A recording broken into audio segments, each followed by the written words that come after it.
छत्तीसगढ़ी गाने देखने के लिए हमारे YouTube चैनल को सब्सक्राइब करें और नए अपडेट्स जानने के लिए बेल आइकन के बटन को क्लिक करें।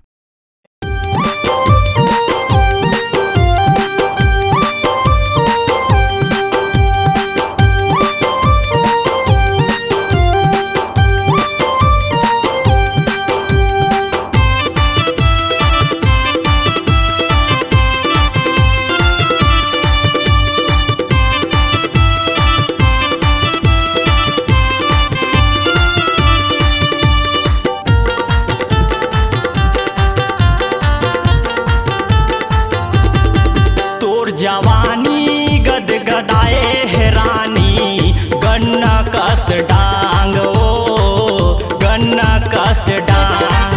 तोर जवानी गदगदाए है रानी, गन्ना कस डांग ओ गन्ना कस डांग ना। गन्ना के जूस लेते हो तोला मैं पूछ लेते हो, रसाला चूस लेते हो रे रानी रे रानी। तोर जवानी गदगदाए है रानी, गन्ना कस डांग ओ गन्ना कस डांग ना।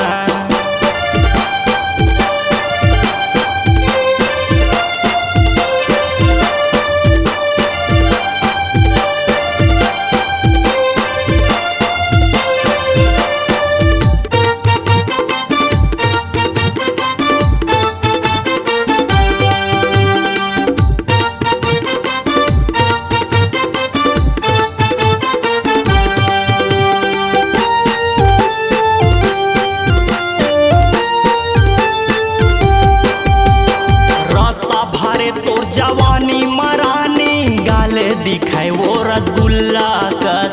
मजा आवे तोर जवानी मरानी, चूस लेते हो तोला गन्ना कस।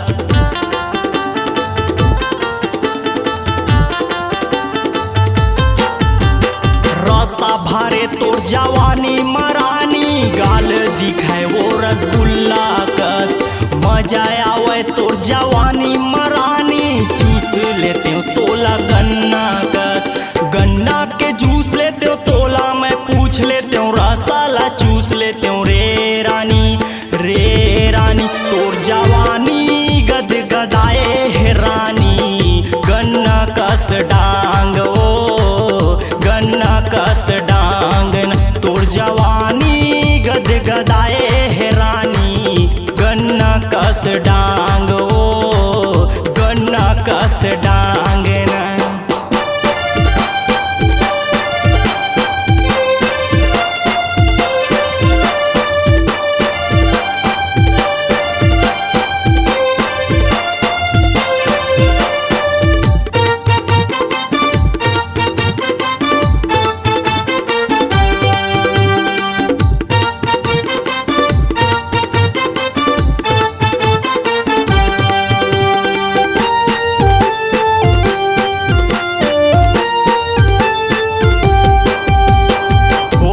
शक्कर कारखाना में गन्ना मोर बेचाथे वो, गाँव जरी के अजय साहू पूछत आबे मोर नाम वो।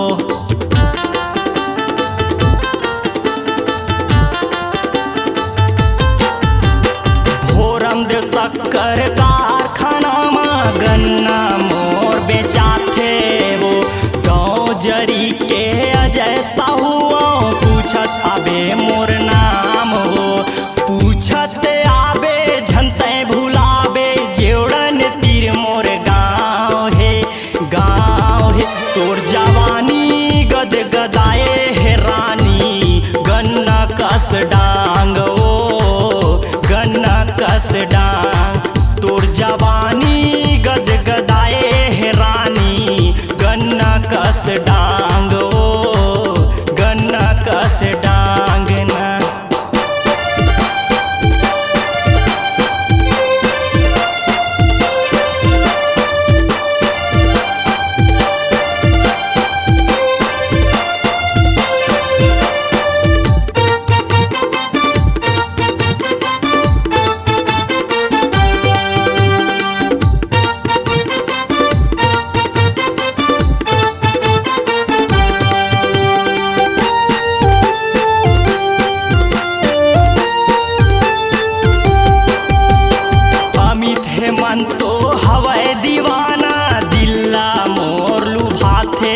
अजय साहू के नवा गानाए कही के डीजे में बजाते वो डीजे में नाच लेना माहौल साट लेना माया में फांस लेना रे रानी तोर जवानी गद गदाए है रानी गन्ना कस डांग ओ गन्ना कस डांग तोर जवानी गद गदाए है रानी गन्ना कस डांग ओ गन्ना कस डांग ना गन्ना के जूस लेते हो तोला मैं पूछ लेते हो रसाला चूस लेते हो रे रानी तोर जवानी गद गदाए है रानी गन्ना कस डांग ओ गन्ना कस डांग तोर जवानी गद गदाए है रानी गन्ना कस डांग ओ गन्ना कस डांग ना तोर जवानी गद गदाए है रानी गन्ना कस डांग ओ गन्ना कस डांग ना गन्ना कस डांग ना। आपकी आवाज ही आपकी पहचान है। यदि आप अपनी आवाज को एक नया आयाम देना चाहते हैं तो चले आइए मल्टी ट्रैक डिजिटल रिकॉर्डिंग के लिए AVM audio video studio Khamtarai Raipur. Mobile number 9301523929 और 7869646201। यदि आप नए एवं पुराने गीत सुनना चाहते हैं तो avmgana.com में जाकर गाना फ्री डाउनलोड करें और YouTube चैनल में AVM गाना और KK कैसेट्स को सब्सक्राइब करें।